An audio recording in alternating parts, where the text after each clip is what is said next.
So in the first paper, I looked at poetry and illustration to three great artists, William Blake, Pablo Picasso, and Marc Chagall. And now I started at another point where some very important things come in. But what's interesting about everything I discuss is that the generative part is the poems and the poets. And this is in France, and you're really dealing with some of the greatest poets who influenced art. So the earliest one is Stéphane Mallarmé, which I don't take up. So here we have Leaving Reality, 20th century surrealism to AI art, Picasso, Miro, and Gillot. That's Françoise Gillot, was Picasso's partner in the 40s. And we start with André Breton, who was a French poet who really introduced and defined surrealism. And I don't know why my voice is, I don't know what's going on. It's all right, we can hear you. So this is a really incredibly important moment, 1924. Surrealism was formally defined. We see its definition, there's a huge connection to what's happening now today. So he writes in homage to Guillaume Apollinaire, and Guillaume Apollinaire is one of the great poets of the time. And you notice he died in 1918, end of World War I. So what's happening in this beginning in 1924 is between the wars. This is terrible. Between World War I and World War II, it's a specific period. So I'm going to, this is in quotes, in homage to Guillaume Apollinaire, Soupeau, that's Philippe Soupeau, another poem, another poet, and I baptized the new mode of pure expression, which we had at our disposal and which we wish to pass on to our friends by the name of surrealism.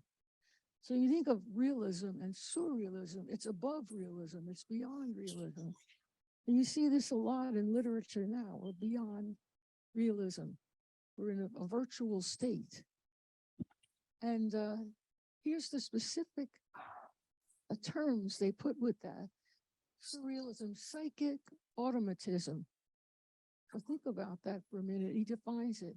In its pure state, this is quote, by which one proposes to express verbally by means of the written word or in any other manner, the actual functioning of thought in the this is the key now, in the absence of any control exercised by reason. Okay, so now we're getting into mental states beyond reason, into surrealism, into the unconscious, exempt from any aesthetic or moral concern. This is kind of shocking, isn't it, for its day, 1924. Automatism, creating art without conscious thought, accessing material from the subconscious mind as part of the creative process. That sounds like generative art to me, where you're doing something and you don't really have the full mental control of what you're doing. So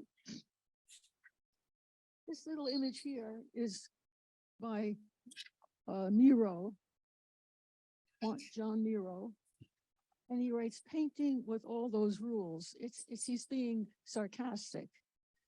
And because what they did at that time, this is 1968, is throw all the rules away. And you're getting this pure sense of the emotional and the mental, the dreamlike qualities. So surrealism is not just limited to one thing. Many artists, including Picasso, consider himself a surrealist. Usually don't think of that. You only think of Dali. Okay, and this image here is something I created with Dali as a surrealist state of mind. Now the pink is in honor of Barbie. No, I'm kidding. It's today is Barbie Day. You know. That's right. I'm not wearing pink. What's the Oppenheimer colour? Now we'll go to the next slide. Can I just press? You've got your clicker there.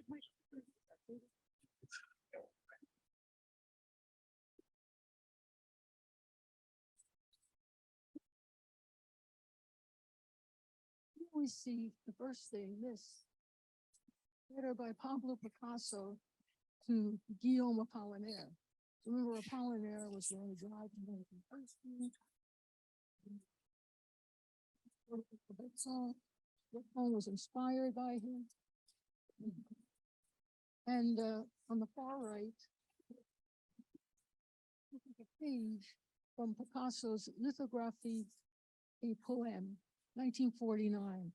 I just want to say with one of the big inspirations for me for this paper was the fact that very few poets did illustrations for their own poems. Doesn't happen much. And then as in the modern era, certainly in the 20th century, poets have not illustrated their works. It's been frowned upon. You know, you shouldn't, it has to stay pure. The pure poems are no other next to it. And now, personally, I think that's going to change now with generative art. The arts are becoming more integrated. You'll have poems with music, with images, and the poet now, with generative art, can do their own illustration, even if they haven't been an artist, per se, a graphic artist. So that's a big deal. So in this letter, a little bit of translation. This is Picasso writing. I'm working very little and think of you often and wait for your letter with impatience. He's writing to Apollinaire. You can see his adding, I don't have much to tell you. I see Max. That's Max Jacob, another poet. There's poets everywhere from time to time. So Picasso notes his Paris circle of poets and artists. It's all in this letter. He mentions Max Jacob. You can see the years. André Derain, Georges Braque, Henri Matisse, Jean Cocteau, Modigliani. And he writes, the painter, Doucet, that's Henri Doucet, was killed. World War II again. World War I was killed. Write me as often as possible. He draws a hand, this hand, to say hello to Apollinaire. It reads, my hand becomes a flag, reflecting on World War I presence. So this is really fascinating that he himself names all these poets as his circle, his quote, and painters. They're poet painters. And in 1939, actually, Picasso stopped painting, and all he did was write poems. He did hundreds of poems. Now I did translate this poem. Very difficult because he's in a surreal state of mind. So it's very chaotic, doesn't make total sense. It's a kind of in a dreamlike state. So this is very difficult translation. Now, I won't get into that now, but this is a typical page for this particular version of his work. It's in MoMA in New York. From various museums, these things have been saved.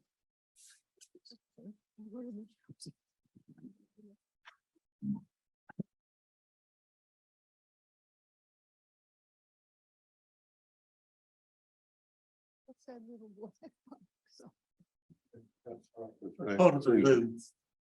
we can't change that. Okay. Oh, look, it's down there. Okay. Have it where you like. Here's Picasso, 1881 to 1973. He had a long life. Miro, basically 10 years later. And This topic is your Picasso and Moreau on poetry and art. Françoise Gillot. Well, Françoise Gillot was a partner of Picasso in the 40s, pretty much for 10 years.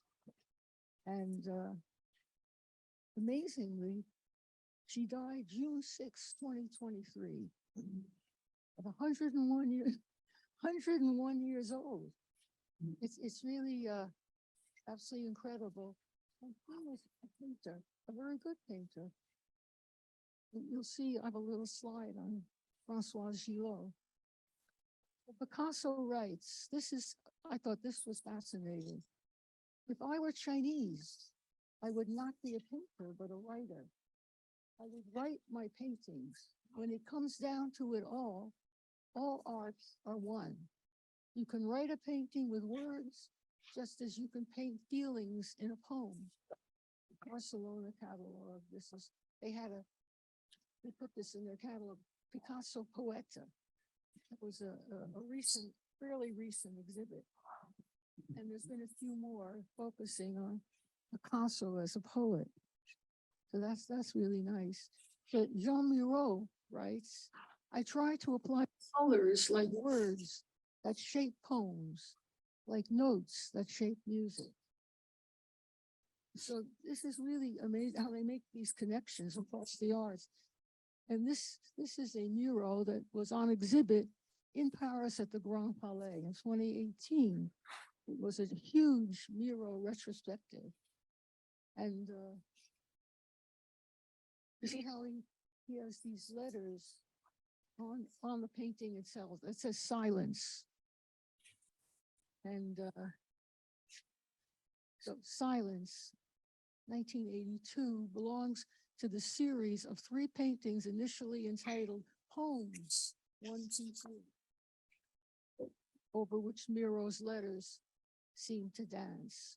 Those forming the word silence are inscribed with a stencil composed of fullness and vivid notations and colorful punctuation, not unlike the poems of Stefan Mallarmé, which is the beginning of the movement.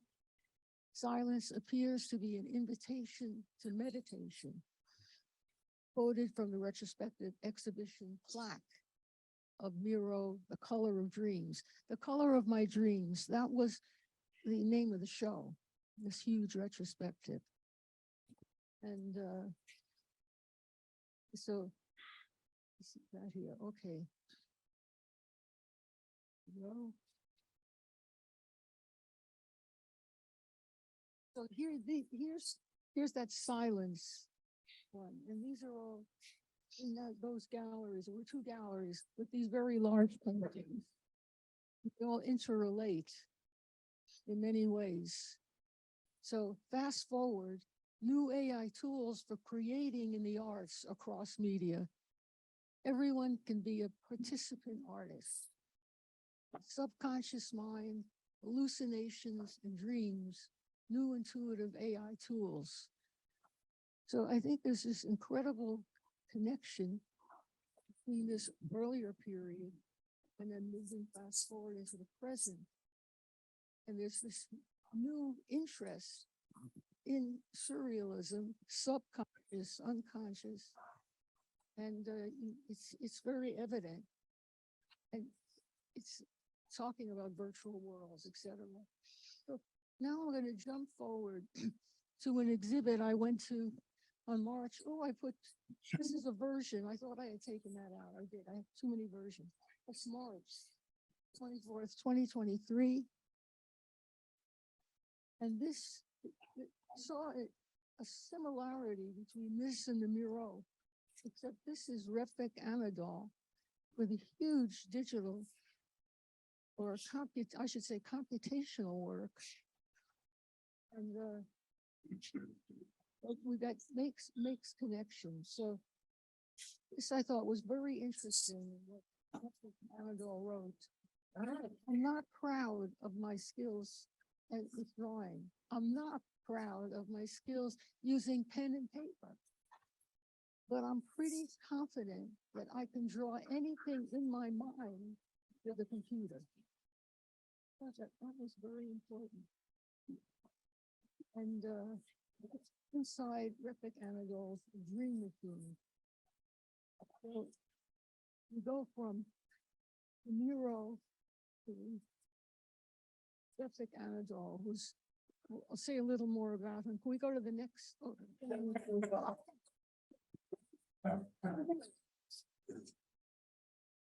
Okay, now we're in the studio now of Miro. He went to Barcelona, so he at Mallorca. So Jean Miro's Mallorca studio, recreated in London for an immersive exhibition.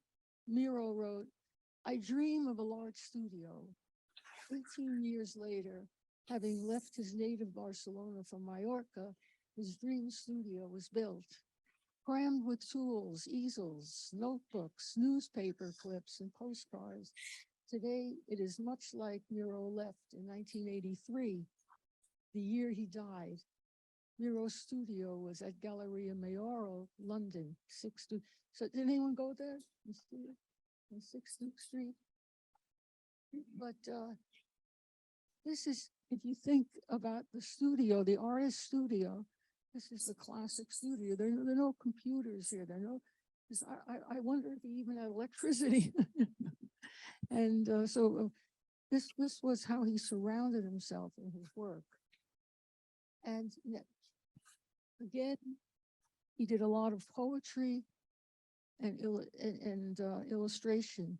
So this is from a book of his of poetry and lithograph, poesy, poème et lithographie. I really like this one. It's very simple. 2 and 2 are 4, and also 5. If I want to believe all that the good gods take care, if 1 and 1 is always 2. So it's sort of there are no real boundaries when you're working from your subconscious mind. So this is again MoMA Late Folio 8 from Once There Was a Little Magpie, published in 1928. See how beautifully he does his illustration again with shapes, colors, letters, numbers.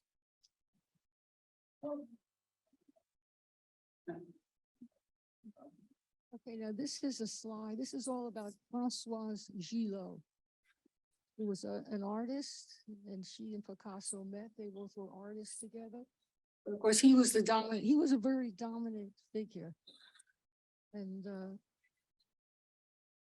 they both lived in this almost fantasy world together of art and being in the studio. 1921 to 2023, 101 years old. And she also did her poème et lithographie. So this is an illustration from that. And here, this is her selfie. So they did selfies then. And Figure in the Wind, Françoise Gillot, 1944. That's how she presents herself. Oh, 2 minutes left. What? 2 minutes left. Oh my God. I'm gonna help you. Okay, I'll point this out. This is her painting. It's Paloma Picasso. That's her child. Yeah, Claude and Paloma. And 1.3 million. She married later on, like 20 years after she was with Picasso, youngest son of the polio vaccine. It's a very famous photograph. It's really fun. Okay, I'm going through. This is from the FBI archives. They're online. And in 1957, MoMA had a huge retrospective of Picasso's work. It was one of the largest, but he wasn't invited because the FBI determined he was a terrorist. he shouldn't be allowed into the US. And this is from Time. It tells you why. When they allow him in, he had joined the CP, the Communist Party, and mentions that of his sensationally experimental paintings on exhibit at the annual Salon d'Automne, been torn down by a Parisian mob, fled in true Parisian style before the police could identify anyone. And this is wild. You know? Now this I thought was great. This is Picasso. These are only selfies. The 10 of them, but he did 30 of them. And here, the first one, 18 years old. 25. But what's interesting is he always presents himself in a different way. It's not like he's trying to do a realistic. Well, this is how he saw himself over time. And this last one, you can see that's right before he died. He's looking at death. He followed his life with these selfies. There are at least 30 of them. Fantastic. This is a recent exhibit at the Brooklyn Museum. Okay, you're gonna have to wind us up, please. They're selling a Picasso at Christie. This show was totally panned in New York. It was very critical. It was this whole thing with the Picasso was a misogynist, male chauvinist pig and all that. And it was really awful. Even the New York Times said it was awful. We're almost there. Oh, I can't read my poems. You'll have to. Oh, should I read one? Actually, just one, yeah. Second one. The first one is about age of anxiety. Okay, it's AI. Say goodbye to our pace rushes. Time rushes by. No time to cry. Carry on. Text me in pictures. Readings of mixture. AI's the magic mixture of life in the future. Meet me in the metaverse. How much worse than life on earth? A dearth of happiness, abundance of loneliness, maladies of the heart. I said my goodbye to the life I knew. So few were dreams, real or virtual, spiritual or ritual, just dreams to share with you. Let's start anew in the metaverse. So this is a metaverse cityscape, the landscape, and that's going to the metaverse.